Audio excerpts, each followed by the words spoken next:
दो गिट्ठा भाई गिन लो, इस तो मतलब ही है ना, इतने तक ही है ना। लेकिन असं इन्ने को साम नहीं पा रहे, साम पा रहे हैं इन्हें।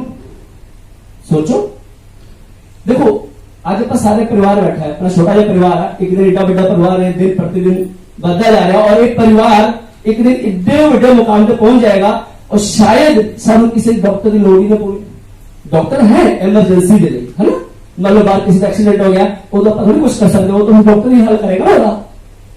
डॉक्टर इंपोर्टेंट है, पर इन्ने नहीं जिन्ना असं मनी बैठे हैं। असं अपने बच्चों को लेके जाने 40-50 रुपए दवाई देने, और गोलियां गर्म होती है, बच्चों को नुकसान भी कर दिया। ये सब नो, कोशिश करो जिन्नी भी लोड़ है उन्ना करो, ज्यादा नहीं। और इस चीज को प्रैक्टिकल आज मैं जिन्होंने मिलवान जा रहे हैं, आप सारे लकी हैं दोस्तों कि अगर सानू गल समझ आई तो बड़े सारे लोगों को भी गल समझ आएगी कि दवाइयां सानू बीमार कर दिया ने, ठीक नहीं करती। और इस चीज को प्रैक्टिकली मैं तुम्हें रूबरू कराने जा रहा हूं, और तुहाडे सारे दे विच मैं जिन्हें इनवाइट करने जा रहे हैं, आप सारे लकी हैं दोस्तों कि इंडिया के विच ऐसी अडोल नूं लेके आए आ। आप परमात्मा दुआ करते हैं कि परमात्मा ने बहुत लंबी उम्र देवे। और दोस्तों एक ऐसी अडोल दी आ जो शायद किसी ने नहीं पता, आप सारे लकी है कि अगे लोगों को मैसेज देवांगे, और ये मैसेज पूरे हिंदुस्तान के तुहाडे थ्रू पहुंचना है। तो मैं बुलाना चाहूंगा आप सभी जोरदार तालियों के नाल डॉक्टर विपिन राजे सर को।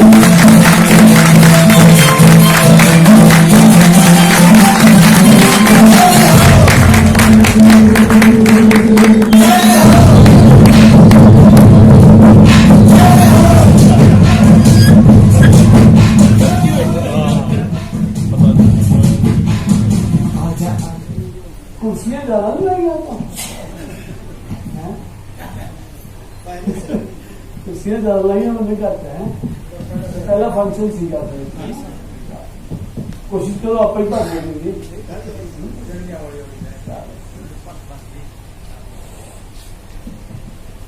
मेरा नाम डॉक्टर विपिन भाटिया, लुधियाने में बिलोंग करते हैं। पहली बारी कौन कौन आया मैं देख सकता? वेरी गुड, इन्हें लोगों वाली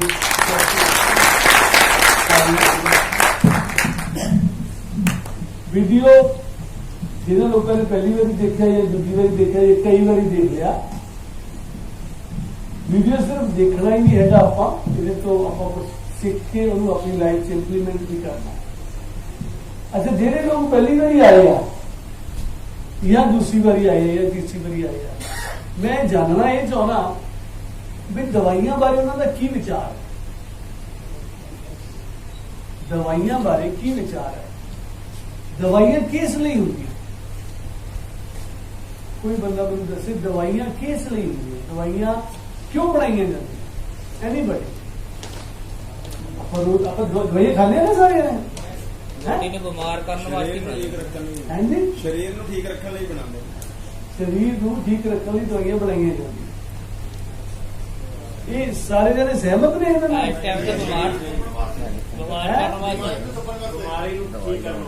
बीमारी को ठीक करने वास्ते बनाई जाती है, भाई साहब कहते हैं। अच्छा, कितने लोग इन्हों में सहमत ने कि बीमारी को ठीक करने वास्ते दवाइयां बनाई जाती?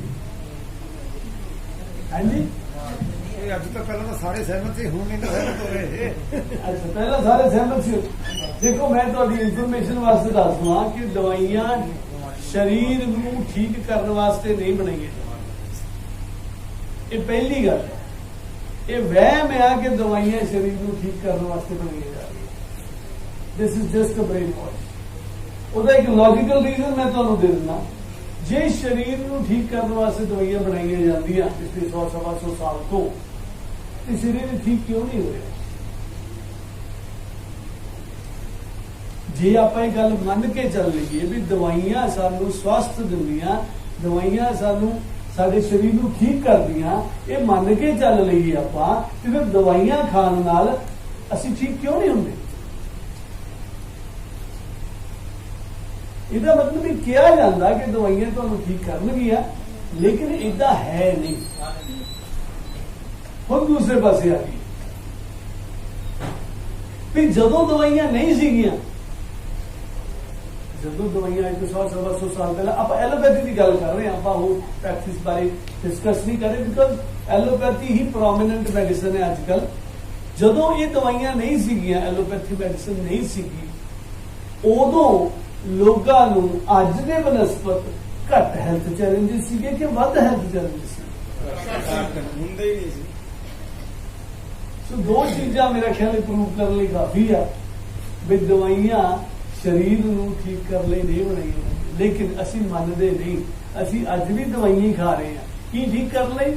ਸਿਰ ਦੁਖਦਾ ਉਹਨੂੰ ਠੀਕ ਕਰਨ ਲਈ, ਪੇਟ ਦੁਖਦਾ ਉਹਨੂੰ ਠੀਕ ਕਰਨ ਲਈ, ਲੂਜ਼ ਟੂ ਲੱਗਿਆ ਉਹਨੂੰ ਠੀਕ ਕਰਨ ਲਈ, ਕਬਜ਼ ਹੋ ਗਈ ਉਹਨੂੰ ਠੀਕ ਕਰਨ ਲਈ, ਹੈ ਬਲੱਡ ਪ੍ਰੈਸ਼ਰ ਹੋ ਗਿਆ ਉਹਨੂੰ ਠੀਕ ਕਰਨ ਲਈ, ਸ਼ੂਗਰ ਹੋ ਗਈ ਉਹਨੂੰ ਠੀਕ ਕਰਨ ਲਈ, ਗਠੀਆ ਹੋ ਗਿਆ ਉਹਨੂੰ ਠੀਕ ਕਰਨ ਲਈ, ਅਸਥਮਾ ਹੋ ਗਿਆ ਉਹਨੂੰ ਠੀਕ ਕਰਨ ਲਈ, ਈਵਨ ਕੈਂਸਰ ਹੋ ਗਿਆ ਉਹਨੂੰ ਠੀਕ ਕਰਨ ਲਈ, ਏਡਜ਼ ਹੋ ਗਈ ਉਹਨੂੰ ਠੀਕ ਕਰਨ ਲਈ। ਸਾਰੀਆਂ ਚੀਜ਼ਾਂ ਨੂੰ ਠੀਕ ਕਰਨ ਲਈ ਹੀ ਦਵਾਈਆਂ ਖਾ ਰਹੇ ਆ, ਜਦ ਕਿ ਉਹਨਾਂ ਨੇ ਇਹਨਾਂ ਨੂੰ ਠੀਕ ਕਰਨਾ ਹੀ ਨਹੀਂ, ਕਿਉਂਕਿ ਇਹ ਸਮੱਸਿਆਵਾਂ ਹੀ ਨਹੀਂ ਹੈਗੀਆਂ। ਲੋਕ ਯਾਰ ਅਜੀਬ ਗੱਲ ਹੈ, ਗਠੀਆ ਸਮੱਸਿਆ ਨਹੀਂ ਹੈਗੀ, ਬਲੱਡ ਪ੍ਰੈਸ਼ਰ ਸਮੱਸਿਆ ਨਹੀਂ ਹੈਗੀ, ਸ਼ੂਗਰ ਸਮੱਸਿਆ ਨਹੀਂ ਹੈਗੀ, ਅਸਥਮਾ ਸਮੱਸਿਆ ਨਹੀਂ ਹੈਗੀ। ਨਹੀਂ ਹੈਗੀ, ਬਿਲਕੁਲ ਨਹੀਂ ਹੈਗੀ। ਇਹ ਬਿਮਾਰੀਆਂ ਨਹੀਂ ਹੈਗੀਆਂ। ब्लड प्रेशर बीमारी नहीं है, शुगर बीमारी नहीं है, अस्थमा बीमारी नहीं है। डॉक्टर साहब की खा के आए हो, की कही हमने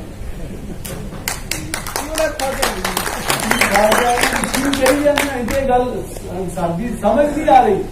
ये बीमारियां ही नहीं, these are not diseases, these are not बीमारियां।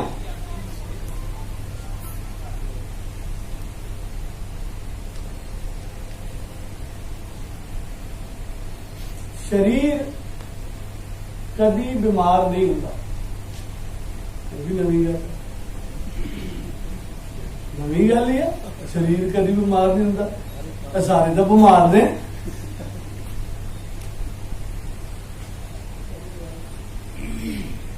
चलो अभी इतनी शुरू कर दे।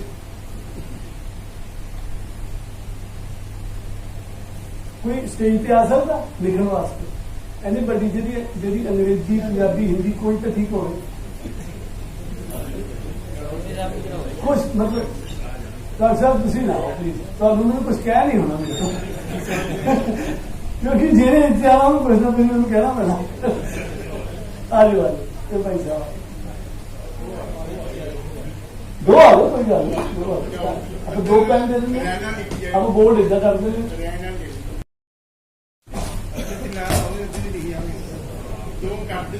हाँ हाँ दो आप तुसी पढ़ो, ओपन तुसी लो, एक पासे तुसी लिखो, एक पासे तुसी लिखो। अच्छा जी, हुण आपां सारियां ने ਜਿਹੜੀਆਂ ਬਿਮਾਰੀਆਂ ਬਾਰੇ ਆਪਾਂ ਜਾਣਦੇ ਹਾਂ, ਤਾਂ ਬਹੁਤ ਕੁਝ ਜਾਣਦੇ ਹਾਂ, ਉਹ ਬਿਮਾਰੀਆਂ ਦੇ ਨਾਮ ਲੈਣੇ ਆ। ਸ਼ੁਰੂ ਹੋ ਗਏ ਇਧਰੋਂ ਸ਼ੁਰੂ ਹੋ ਜਾਂਦੇ। ਮੈਡਮ ਕਿਸੇ ਬਿਮਾਰੀ ਬਾਰੇ ਜਾਣਦੇ ਹੋ? ਤੁਸੀਂ ਲਿਖੋ ਜੀ। ਸਰ ਤੁਸੀਂ ਵੀ ਬੋਲੋ, ਬਾਰੀ ਬੋਲੀ ਚੱਲੋ। लिखो सर, कॉन्स्टिपेशन लिखो। हाँ जी, ब्लड प्रेशर लिखो जी। गठिया बोलो, गठिया गठिया लिखो जी। गठिया हिंदी पंजाबी अंग्रेजी लिखी चलो। और सर अनिका जी पाइल्स लिखो जी। पाइल्स लिखो। अस्थमा लिखो जी। अस्थमा। किडनी स्टोन लिखो। लिखो लिखो फटाफट होना, नंबर ले। हार्ट प्रॉब्लम लिख लो, हार्ट की समस्या, पैरालाइसिस लिख लो जी। हाँ जी, कैंसर लिखो जी। कैंसर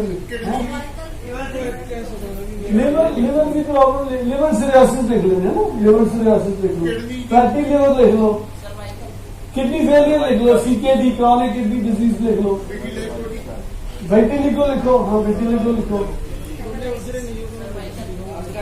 अर्थराइटिस लिखो जी। ब्रेन डैमेज सीधा ही ब्रेन डैमेज। हो सर हो, एनीबडी है? एड्स लिखो जी। एड्स। थायराइड लिखो जी। HIV लिखो जी। माइग्रेन लिखो जी। हाँ जी, दमा भी लिख लो। हाँ दमा लिखे, अस्थमा लिखे। गोटिया लिखो जी। कैटरैक्ट लिखो जी। गोड्डा भी प्रॉब्लम गोटिया भी ऑस्टियोआर्थराइटिस लिख लो जी। ऑस्टियोआर्थराइटिस। बुखार फीवर लिख लो fever। पेट ਦੀ ਵੀ ਲਿਖਾ ਦੋ लिख लिया जी, लिख लिया। ਕਫ खांसी लिखो, खांसी लिखो, कफ लिखो, कोल्ड फ्लू लिख लो, कोल्ड एंड फ्लू। हाँ जी, माइग्रेन लिख लिया जी। चलो होर कोई जानकार भी नहीं किया बस ਫਲਵੈਰੀ ਜੀ गल भुल गई है। ਸਰ ਜੀ ਫਲਵੈਰੀ फुलवेरी तो वाइटल लिखो, स्पाइन दी स्पाइन प्रॉब्लम स्पाइन बढ़िया स्पाइन डिजनरेशन लिख लो, ऑस्टियोआर्थराइटिस लिख लो, ऑस्टियोपोरोसिस लिख लो। और भी एनीबडी एल्स और बीमारियां बीमारियां कुछ जानता है? सर्वाइकल हो गया जी। ਦੁੱਧਾਂ ਦੀ ਲਿਖੋ प्रोस्टेट, हाँ प्रोस्टेट लिख लो, प्रोस्टेट की प्रॉब्लम। फाइब्रॉइड्स लिख लो, फाइब्रॉइड। सिस्ट लिख लो, लकोरिया है सीओपीडी लिख लो, हाँ एलोपेशिया रेटा लिख लो, ट्यूबरक्लोसिस लिख लो। हाँ जी बिल्कुल बिल्कुल, हौले हौले बोल दिया। तो पैरालाइसिस हो गया सर। निमोनिया लिख लो, निमोनिया।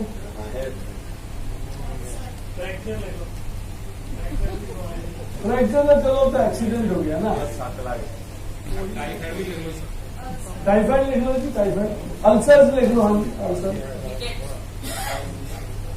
है। तो जानिएगा पढ़ो ना पहले। चलो मतलब इंडिया की बीमारियां बारे आप आम बंदे जान रहे हैं। अच्छा हम जिन्हें जिन्हें ने बीमारियां के नाम लए आ ये बोर्ड मिटा देते। जिन्हें जिन्हें ने बीमारियां के नाम लए आ ਉਹ ਇਹ ਵੀ ਦੱਸਣ ਵੀ ਇਹ ਬਿਮਾਰੀ ਚ ਕਿਹੜੇ ਸਿੰਪਟਮ ਹੁੰਦੇ ਆ, ਕੀ ਹੁੰਦਾ ਸਰੀਰ ਨੂੰ। ਇਹਨਾਂ ਨੇ ਬਲੱਡ ਪ੍ਰੈਸ਼ਰ ਦਾ ਨਾਮ ਲਿਆ, ਉਹ ਦੱਸਣ ਵੀ ਬਲੱਡ ਪ੍ਰੈਸ਼ਰ ਹੁੰਦਾ ਤੇ ਕੀ ਹੁੰਦਾ। ਸ਼ੂਗਰ ਦਾ ਨਾਮ ਲਿਆ, ਉਹ ਦੱਸਣ ਸ਼ੂਗਰ ਹੁੰਦੀ ਤਾਂ ਆਹ ਹੁੰਦਾ ਜੀ ਸਾਨੂੰ, ਹੈਨਾ। ਜੇ ਕਬਜ਼ ਦਾ ਨਾਮ ਲਿਆ, ਕਬਜ਼ ਹੁੰਦੀ ਤਾਂ ਆਹ ਪਰੇਸ਼ਾਨੀ ਹੁੰਦੀ ਸੀ। ਕੈਂਸਰ ਹੁੰਦਾ ਤਾਂ ਆਹ ਪਰੇਸ਼ਾਨੀ ਹੁੰਦੀ ਸੀ। ਇਹਨੂੰ ਸਿੰਪਟਮ ਕਹਿੰਦੇ ਆਪਾਂ ਨੂੰ, ਉਹ ਨਾ ਉਹ ਵੀ ਦੱਸੋ ਪਲੀਜ਼। ਜਦੋਂ ਬਲੱਡ ਪ੍ਰੈਸ਼ਰ ਹੁੰਦਾ ਤੇ ਕੀ ਹੁੰਦਾ ਪਲੀਜ਼। ਕਿਸੇ ਨੂੰ ਹੈ ਬਲੱਡ ਪ੍ਰੈਸ਼ਰ ਦੀ ਸਮਝ? ਹਾਂਜੀ ਸਰ ਦੱਸੋ ਪਲੀਜ਼ ਕੀ ਹੁੰਦਾ। घबराहट लिखो सर, घबराहट होती है। हाँ हाँ आप लिखते हैं सर, लिखते सारे को पता लगूंगा ना सर। घबराहट होती है, होर की होता जी चक्कर आते हैं। घबराहट चक्कर लिखो, लिखो घबराहट होती चक्कर आते। हाँ जी सर हो सिर दुखता, सिर नहीं दुखता। चलो अच्छा हम दसो शुगर वाले की होगा जी, शुगर वाला को होगा। शुगर की तरह सिम्टम होते मुंह सुखता भी देखो, मुंह सुखता। हाँ यूरिनेशन, एक्सेसिव यूरिनेशन होती है जी। वीकनेस महसूस होती है, वीकनेस कमजोरी महसूस होती है जी। बुखार बुखार हो जाता जी, फीवर फीवर हो जाता है जी। की हो जाता खून घट जाता, खून घट जाता। पेशाब एक्सेसिव यूरिनेशन हो सर। चक्कर आ सकते, चक्कर ਭੁੱਖ ਜ਼ਿਆਦਾ ਲੱਗਦੀ ਹੈ। भुख ज्यादा लगी लिखो सर।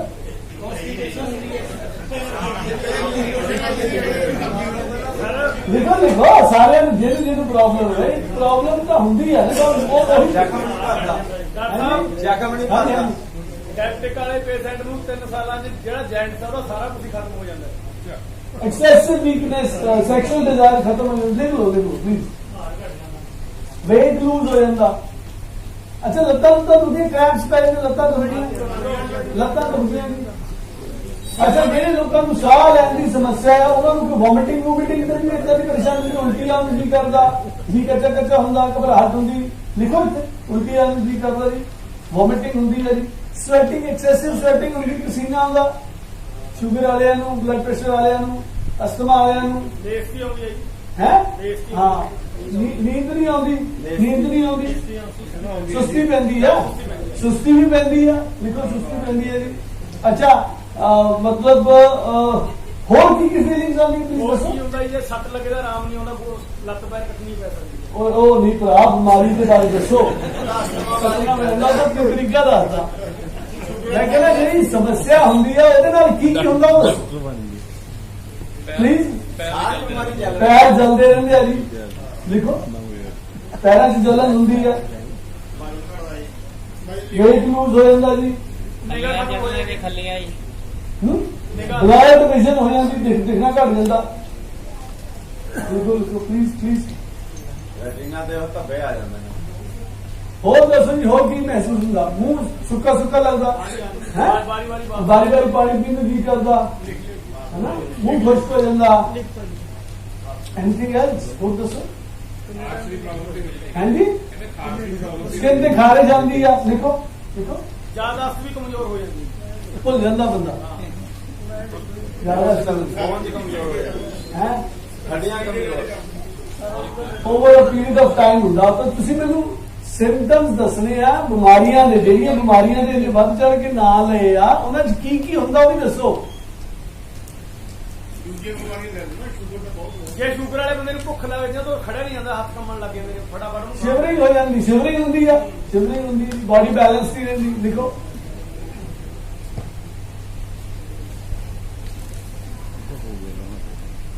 ਲੂਜ਼ ਟੂਲਸ ਲੱਗ ਸਕਦੇ ਨੇ, ਕਿਸੇ ਨੂੰ ਲਿਵਰ ਦੀ ਪ੍ਰੋਬਲਮ ਹੈ ਤਾਂ ਲੂਜ਼ ਟੂਲ ਲੱਗ ਸਕਦੇ ਆ, ਹਜਮ ਨਹੀਂ ਹੁੰਦਾ ਕੁਝ, ਲੂਜ਼ ਟੂਲਸ ਲੱਗ ਜਾਂਦੇ ਆ। ਠੀਕ ਹੈ, ਕਈ ਕਹਿੰਦੇ ਅਸੀਂ ਰੋਟੀ ਖਾਂਦੇ ਆ ਕਿਉਂਕਿ ਸਾਨੂੰ ਲਿਵਰ ਦੀ ਪ੍ਰੋਬਲਮ, ਰੋਟੀ ਖਾਂਦੇ ਉਸੇ ਵੇਲੇ ਉਲਟੀ ਆ ਜਾਂਦੀ ਹੈ, ਵੋਮਿਟਿੰਗ ਹੁੰਦੀ, ਹਾਜ਼ਮਾ ਨਹੀਂ ਠੀਕ ਹੁੰਦਾ। ਲਿਖੋ ਵੋਮਿਟਿੰਗ ਆ ਜਾਂਦੀ ਹੈ। ਹਾਂ, ਅਨੀਮੀਆ ਹੋ ਜਾਂਦਾ, ਖੂਨ ਘਟ ਜਾਂਦਾ, ਇਹ ਸਾਰਾ ਕੁਝ ਹੁੰਦਾ। ਚਲੋ ਹੋਰ ਵੀ ਬਹੁਤ ਸਾਰੀਆਂ ਚੀਜ਼ਾਂ ਹੁੰਦੀਆਂ। ਠੀਕ ਹੈ ਜੀ, ਹੁਣ ਇੱਕ ਸਵਾਲ ਹੋਰ ਕਰਨਾ, ਜਿਹਨੂੰ ਸਾਰੇ ਸਿੰਪਟਮ ਦੱਸੇ ਨਹੀਂ, ਪਰ ਹੋਰ ਬਹੁਤ ਸਾਰੀਆਂ ਚੀਜ਼ਾਂ ਹੋ ਸਕਦੀਆਂ। ਸ਼ਿਵਰਿੰਗ ਹੋ ਸਕਦੀ, ਵੋਮਿਟਿੰਗ ਹੋ ਸਕਦੀ, ਘਬਰਾਹਟ ਹੋ ਸਕਦੀ ਆ, ਬਲੱਡ ਵਿਜ਼ਨ ਹੋ ਸਕਦਾ ਆ, ਚੱਕਰ ਆ ਸਕਦੇ ਆ, ਸ਼ਕਤੀ ਨਹੀਂ ਰਹਿੰਦੀ, ਉੱਠ ਕੇ ਖੜਾ ਨਹੀਂ ਹੋ ਸਕਦਾ ਬੰਦਾ, ਟ੍ਰੈਂਬਲਿੰਗ ਹੋ ਸਕਦੀ ਆ, ਬਹੁਤ ਕੁਝ ਹੋ ਸਕਦਾ। ਬਹੁਤ ਸਾਰੇ ਸਿੰਪਟਮਸ ਸਾਨੂੰ ਇਹਨਾਂ ਬਿਮਾਰੀਆਂ ਕਰਕੇ ਹੋ ਜਾਂਦੇ, ਯਾਦ ਨਹੀਂ ਰਹਿੰਦਾ, ਭੁੱਲ ਜਾਣਾ, ਸਭ ਕੁਝ ਹੋ ਸਕਦਾ। ਇਹ ਸਿੰਪਟਮਸ ਆ ਸਕਦੇ। ਅੱਛਾ, ਹੁਣ ਮੈਂ ਦੂਜਾ ਸਵਾਲ ਇੱਕ ਪੁੱਛਣ ਲੱਗਾ। ਇਹ ਜਿਹੜੇ ਸਿੰਪਟਮ ਹੈ ਤੁਸੀਂ ਯਾਦ ਰੱਖਣੇ ਆ ਸਾਰੇ। ਬਾਈ ਚਾਂਸ, ਇਹ ਗੱਲ ਧਿਆਨ ਨਾਲ ਸੁਣਿਓ ਸਾਰੇ ਜਣੇ, ਇਹਦੇ ਵਿੱਚ ਇੱਕ ਮੈਸੇਜ ਹੈ। ਬਾਈ ਚਾਂਸ ਗਲਤੀ ਨਾਲ ਜੇ ਸਾਡੇ ਤੋਂ ਜ਼ਹਿਰ ਪੀਤਾ ਜਾਂਦਾ, ਅਸੀਂ ਗਲਤੀ ਨਾਲ ਪੋਇਜ਼ਨ ਇਨਟੇਕ ਕਰ ਲੈਂਦੇ ਹਾਂ ਬਾਈ ਚਾਂਸ, ਫਿਰ ਕੀ ਹੁੰਦਾ? ਉਸ ਤੋਂ ਬਾਅਦ ਕੀ ਹੁੰਦਾ? ਮਤਲਬ ਜ਼ਹਿਰ ਪੀ ਲਿਆ ਬਾਈ ਚਾਂਸ ਗਲਤੀ ਨਾਲ, ਜਲਦੀ ਨਹੀਂ ਕਰ, ਫਿਰ ਕੀ ਹੁੰਦਾ? ਉਹ ਹੁਣ ਇਹਨੂੰ ਬਤਾ ਦਿਓ। ਬਾਈ ਚਾਂਸ ਗਲਤੀ ਨਾਲ ਸਾਡੇ ਤੋਂ ਜ਼ਹਿਰ ਪੀਤਾ ਗਿਆ ਹੈ ਨਾ, ਘਰੇ ਕੋਈ ਸ਼ੀਸ਼ੀ ਰੱਖੀ ਸੀ, ਲੇਬਲ ਨਹੀਂ ਸੀ ਲੱਗਿਆ, ਚੱਕ ਵੀ ਹੋ ਗਿਆ। ਹੁਣ ਕੀ ਸਿੰਪਟਮ ਆਉਣ, ਹੁਣ ਕੀ ਹੋਊਗਾ ਸਾਡੇ ਨਾਲ? ਹੈ ਉਹ ਡਾਕਟਰ ਦੇ ਕੋਲ ਲਿਜਾਣ ਤੋਂ ਪਹਿਲਾਂ ਕੁਝ ਹੋਊਗਾ ਨਾ, ਤਾਂ ਹੀ ਲੈ ਕੇ ਜਾਵਾਂਗੇ ਡਾਕਟਰ ਕੋਲ, ਪਤਾ ਹੀ ਲੱਗੂ ਜੀ ਹੈ ਨਾ। ਜਦੋਂ ਜ਼ਹਿਰ ਪੀ ਲਿਆ ਕੁਝ ਐਸਾ ਹੋਊਗਾ ਕਿ ਡਾਕਟਰ ਕੋਲ ਲੈ ਕੇ ਜਾਣਾ ਪਊਗਾ। ਉਹ ਕੀ ਹੋਊਗਾ ਉਹ ਦੱਸੋ ਹੈ ਜੀ। ਉਲਟੀਆਂ ਲੱਗਣੀਆਂ ਜੀ। ਇੱਕ ਮਿੰਟ, ਆਪਾਂ ਲਿਖਣਾ ਸਰ, ਬਾਰੀ ਜਲਦੀ ਨਾ ਲਿਖੋ ਜੀ। ਕੀ ਹੋਊਗਾ ਸਰ ਪਲੀਜ਼? ਬੀਪੀ ਵੱਧ ਜਾਏਗਾ, ਬੀਪੀ ਵੱਧ ਜਾਏਗਾ ਜੀ, ਲਿਖੋ ਫਟਾਫਟ। ਨਾਲ ਉਲਟੀ ਹੋਣੀ ਸ਼ੁਰੂ ਹੋ ਜਾਏਗੀ, ਵੋਮਿਟਿੰਗ ਹੋਊਗੀ ਜੀ, ਹੋਰ ਸਰ? ਘਬਰਾਹਟ ਹੋਊਗੀ, ਘਬਰਾਹਟ ਹੋਊਗੀ ਜੀ, ਹੋਰ ਸਰ? ਇਹ ਖੁੱਲ ਜਾਂਦਾ ਜੀ ਕਈ ਵਾਰੀ, ਲੂਜ਼ ਟੂ ਲੱਗ ਸਕਦੇ ਆ ਜੀ, ਲੱਗੇ ਲੱਗ ਸਕਦੇ ਹੈ। ਪੇਟ ਆਫਰ ਜਾਂਦਾ ਜੀ। ਹਾਂ, ਪੇਟ ਵੀ ਅਫਰ ਸਕਦਾ ਸਰ, ਲੂਜ਼ ਟੂ ਲੱਗ ਸਕਦੇ। ਹੋਰ ਸਰ? ਚੱਕਰ ਆ ਸਕਦੇ ਆ, ਕਾਂਬਾ ਛੱਡ ਸਕਦਾ। ਲਿਖੋ ਪਲੀਜ਼। ਬੇਹੋਸ਼ ਹੋ ਸਕਦਾ, ਹੈ, ਬੇਹੋਸ਼ ਹੋ ਸਕਦਾ ਜੀ, ਕਲੇਜਾ ਫਟ ਜਾਂਦਾ। ਹਾਂ, ਬੇਹੋਸ਼ ਹੋ ਸਕਦਾ ਜੀ, ਅਨਕੌਂਸ਼ੀਅਸ ਹੋ ਸਕਦਾ ਬੱਚਾ। ਹੋਰ ਸਰ? ਐਨੀਬਾਡੀ? ਹੋਰ ਸਰ? ਹੋਰ ਕੀ ਹੋ ਸਕਦਾ? ਐਕਸੈਸਿਵ ਸਵੈਟਿੰਗ, ਸਵੈਟਿੰਗ, ਪਸੀਨਾ ਬਹੁਤ ਆ ਸਕਦਾ ਸਰ, ਐਕਸੈਸਿਵ ਸਵੈਟਿੰਗ ਹੋ ਸਕਦੀ ਹੈ ਨਾ। ਬਲੱਡ ਪ੍ਰੈਸ਼ਰ ਘਟ ਸਕਦਾ, ਪਲਸ ਘਟ ਜੂਗੀ। ਹੋਰ ਸਰ? ਐਨੀਬਾਡੀ? ਹੈ, ਬੇਹੋਸ਼ ਹੋ ਸਕਦਾ। ਹਾਂ, ਬੇਹੋਸ਼ ਹੋ ਸਕਦਾ। ਹੋਰ ਜੀ? ਉਸ ਤੋਂ ਬਾਅਦ ਤਾਂ ਹੀ ਮਰ ਸਕਦਾ। ਉਹ ਤੋਂ ਪਹਿਲਾਂ, ਮਰਨ ਤੋਂ ਪਹਿਲਾਂ ਕੀ ਹੋ ਸਕਦਾ? ਤੁਸੀਂ ਦੇਖੋ, ਮਰਨ ਤੋਂ ਪਹਿਲਾਂ ਇਹ ਸਾਰਾ ਕੁਝ ਹੋ ਸਕਦਾ ਜੋ ਤੁਸੀਂ ਬਿਮਾਰੀਆਂ ਦੇ ਸਿੰਪਟਮ ਦੱਸੇ। ਘਬਰਾਹਟ ਹੋ ਸਕਦੀ ਆ, ਬੁਖਾਰ ਹੋ ਸਕਦਾ, ਬਾਡੀ ਟੈਂਪਰੇਚਰ ਹਾਈ ਹੋ ਸਕਦਾ, ਪਸੀਨੇ ਆ ਸਕਦੇ, ਸਰੀਰ ਠੰਡਾ ਹੋ ਸਕਦਾ, ਉਲਟੀਆਂ ਆ ਸਕਦੀਆਂ, ਟੱਟੀਆਂ ਆ ਸਕਦੀਆਂ, ਠੀਕ ਹੈ, ਚੱਕਰ ਆ ਸਕਦੇ ਆ, ਇਹ ਸਾਰਾ ਕੁਝ ਹੋ ਸਕਦਾ। ਕਾਂਬਾ ਛਿੜ ਸਕਦਾ। ਜੋ ਤੁਹਾਨੂੰ ਬਿਮਾਰੀਆਂ ਦੇ ਸਿੰਪਟਮ ਸੀਗੇ, ਬੀਪੀ ਵੱਧ ਸਕਦਾ, ਬੀਪੀ ਘਟ ਸਕਦਾ, ਮੂੰਹ ਸੁੱਕ ਸਕਦਾ, ਜੋ ਤੁਹਾਨੂੰ ਬਿਮਾਰੀਆਂ ਦੇ ਨਾਲ ਸਿੰਪਟਮ ਆਉਂਦੇ ਆ, ਉਹੀ ਸਾਰੇ ਸਿੰਪਟਮ ਜ਼ਹਿਰ ਖਾਣ ਨਾਲ ਵੀ ਆਉਂਦੇ ਆ। ਠੀਕ ਹੈ, ਹੁਣ ਮੈਸੇਜ ਕੀ ਹੈ? ਜੋ ਅਸੀਂ ਖਾ ਰਹੇ ਹਾਂ ਮੈਸੇਜ ਤਾਂ ਇਹੀ ਹੈ ਜੀ, ਉਹ ਜ਼ਹਿਰ ਹੌਲੀ ਹੌਲੀ ਖਾਦੇ ਪੀ ਲਿਆ। ਮੈਸੇਜ ਇਹ ਆ ਵੀ ਜੋ ਅਸੀਂ ਖਾ ਰਹੇ ਹਾਂ ਉਹ ਜ਼ਹਿਰ ਹੈ ਔਰ ਸਰੀਰ ਉਹਨੂੰ ਬਾਹਰ ਕੱਢਦਾ। ਉਹ ਸਿੰਪਟਮ ਨੂੰ ਚਾਹੇ ਤੁਸੀਂ ਸ਼ੂਗਰ ਦਾ ਨਾਮ ਦੇ ਲਓ, ਉਹ ਸਿੰਪਟਮ ਨੂੰ ਚਾਹੇ ਤੁਸੀਂ ਬਲੱਡ ਪ੍ਰੈਸ਼ਰ ਦਾ ਨਾਮ ਦੇ ਲਓ, ਉਹ ਸਿੰਪਟਮ ਨੂੰ ਚਾਹੇ ਤੁਸੀਂ ਲੀਵਰ ਡੀਜਨਰੇਸ਼ਨ ਦਾ ਨਾਮ ਦੇ ਲਓ, ਉਹ ਸਿੰਪਟਮ ਨੂੰ ਚਾਹੇ ਤੁਸੀਂ ਅਸਥਮਾ ਦਾ ਨਾਮ ਦੇ ਲਓ, ਉਹ ਸਿੰਪਟਮ ਨੂੰ ਚਾਹੇ ਤੁਸੀਂ ਕੈਂਸਰ ਦਾ ਨਾਮ ਦੇ ਲਓ, ਉਹ ਸਿੰਪਟਮ ਨੂੰ ਚਾਹੇ ਤੁਸੀਂ ਏਡਸ ਦਾ ਨਾਮ ਦੇ ਲਓ, ਉਹ ਸਿੰਪਟਮ ਨੂੰ ਚਾਹੇ ਤੁਸੀਂ ਜਿਹੜੀ ਵੀ ਬਿਮਾਰੀ ਦਾ ਨਾਮ ਦੇਣਾ ਚਾਹੁੰਦੇ ਹੋ ਦੇ ਲਓ। ਬਿਮਾਰੀ ਨਹੀਂ ਹੈ, ਇਹ ਬਾਡੀ ਦਾ ਡਿਫੈਂਸ ਮੈਕੈਨਿਜ਼ਮ ਹੈ ਜਿਹੜਾ ਜ਼ਹਿਰਾਂ ਨੂੰ ਬਾਹਰ ਕੱਢ ਰਿਹਾ। ਮੇਰੀ ਗੱਲ ਸਮਝੇ? ਪਹਿਲਾਂ ਤੁਸੀਂ ਜ਼ਹਿਰਾਂ ਨਹੀਂ ਸੀ ਖਾਂਦੇ ਤੇ ਸਰੀਰ ਇਹ ਸਿੰਪਟਮ ਨਹੀਂ ਸੀ ਦਿੰਦਾ ਕਿਉਂਕਿ ਜ਼ਹਿਰਾਂ ਨਹੀਂ ਸੀ ਅੰਦਰ। ਹੁਣ ਤੁਸੀਂ ਜ਼ਹਿਰਾਂ ਖਾ ਰਹੇ ਹੋ, ਤੁਸੀਂ ਤੇ ਅਸੀਂ ਸਾਰੇ, ਔਰ ਸਰੀਰ ਇਹ ਚੀਜ਼ਾਂ ਨੂੰ ਐਕਸੈਪਟ ਨਹੀਂ ਕਰਦਾ, ਬਾਹਰ ਕੱਢਣਾ ਚਾਹੁੰਦਾ। ਉਹਨੂੰ ਅਸੀਂ ਕਹਿੰਦੇ ਬਿਮਾਰੀ ਲੱਗ ਗਈ। ਬਿਮਾਰੀ ਨਹੀਂ ਹੈ। This is the cure actually. Disease is the cure. ਇਹ ਇਲਾਜ ਆ, ਇਹ ਬਿਮਾਰੀ ਨਹੀਂ ਹੈ। ਇਹ ਬਾਡੀ ਆਪਣਾ ਇਲਾਜ ਕਰ ਰਹੀ ਆ ਕਿਉਂਕਿ ਅਸੀਂ ਉਹਨੂੰ ਖਰਾਬ ਕਰਨ ਤੇ ਤੁਲੇ ਹੋਏ ਆ। ਬਲੱਡ ਪ੍ਰੈਸ਼ਰ ਦਾ ਵੱਧ ਜਾਣਾ, ਸਰੀਰ ਵਧਾ ਰਿਹਾ ਬਲੱਡ ਪ੍ਰੈਸ਼ਰ, ਕਿਉਂਕਿ ਕੁਝ ਐਸੀਆਂ ਜ਼ਹਿਰਾਂ ਅੰਦਰ ਨੇ ਜਿਹੜੀਆਂ ਉਹਨੂੰ ਨਹੀਂ ਚਾਹੀਦੀਆਂ। ਸਰੀਰ ਵਧਾ ਰਿਹਾ ਸ਼ੂਗਰ ਲੈਵਲ, ਬਿਕਾਜ਼ ਕੁਝ ਜ਼ਹਿਰਾਂ ਐਸੀਆਂ, ਅਸੀਂ ਮਿੱਠਾ ਖਾਣੋਂ ਹਟਦੇ ਹੀ ਨਹੀਂ, ਅਸੀਂ ਬਾਹਰ ਖਾਣੋਂ ਹਟਦੇ ਹੀ ਨਹੀਂ, ਤੇ ਸਰੀਰ ਨੂੰ ਉਹ ਨਹੀਂ ਚਾਹੀਦਾ, ਉਹ ਬਾਹਰ ਕੱਢਣਾ ਚਾਹੁੰਦਾ। ਅਸੀਂ ਡਾਕਟਰ ਕੋਲ ਚੱਲ ਜਾਂਦੇ ਸਮੱਸਿਆ ਲੈ ਕੇ ਵੀ ਮੇਰਾ ਸ਼ੂਗਰ ਵੱਧ ਗਈ, ਮੇਰਾ ਬਲੱਡ ਪ੍ਰੈਸ਼ਰ ਵੱਧ ਗਿਆ, ਮੈਨੂੰ ਦਮੇ ਦੀ ਪ੍ਰੋਬਲਮ ਹੋ ਗਈ। ਡਾਕਟਰ ਦੀ ਉੱਥੇ ਲੋੜ ਨਹੀਂ ਹੈ, ਉੱਥੇ ਇਹ ਲਾਈਫ ਸਟਾਈਲ ਦੀਆਂ ਪ੍ਰੋਬਲਮਸ ਨੇ। This is happening because of your lifestyle. ਤੁਹਾਡਾ ਰਹਿਣ ਸਹਿਣ ਖਾਣ ਪੀਣ ਜੋ ਪਹਿਲਾਂ ਸੀ ਉਹ ਖਰਾਬ ਕਰ ਲਿਆ। ਇਸ ਲਈ ਬਾਡੀ ਇਹਨਾਂ ਚੀਜ਼ਾਂ ਨੂੰ ਬਾਹਰ ਕੱਢਣਾ ਚਾਹੁੰਦੀ ਆ। ਇਹ ਬਾਡੀ ਦਾ ਡਿਫੈਂਸ ਮੈਕੈਨਿਜ਼ਮ। ਤੇ ਆਪਾਂ ਚੱਲ ਜਾਂਦੇ ਡਾਕਟਰ ਕੋਲੇ ਵੀ ਇਹਨੂੰ ਠੀਕ ਕਰ, ਉਹ ਠੀਕ ਹੀ ਕਰ ਰਿਹਾ ਹੋ। ਤੁਸੀਂ ਆਪਣੇ ਆਪ ਨੂੰ ਠੀਕ ਕਰੋ, ਤੁਸੀਂ ਆਪਣਾ ਖਾਣਾ ਪੀਣਾ, ਆਪਣਾ ਲਾਈਫ ਸਟਾਈਲ ਇੰਪਰੂਵ ਕਰੋ। ਇਹ ਬਿਮਾਰੀਆਂ ਨਹੀਂ ਹੈਗੀਆਂ, ਇਹਨਾਂ ਨੂੰ ਬਿਮਾਰੀਆਂ ਦਾ ਨਾਂ ਦੇ ਕੇ ਦਵਾਈਆਂ ਵੇਚੀਆਂ ਜਾ ਰਹੀਆਂ ਕਿਉਂਕਿ ਸਾਨੂੰ ਇਹ ਪਤਾ ਹੀ ਨਹੀਂ। ऐसे कहते बीमारी है, सारे तुझे ये कह रहे थे शुगर बीमारी है, ब्लड प्रेशर बीमारी है, आर्थराइटिस बीमारी है। नहीं, ये बीमारी नहीं है। This is the defense mechanism of the body working to throw the poisons outside the body.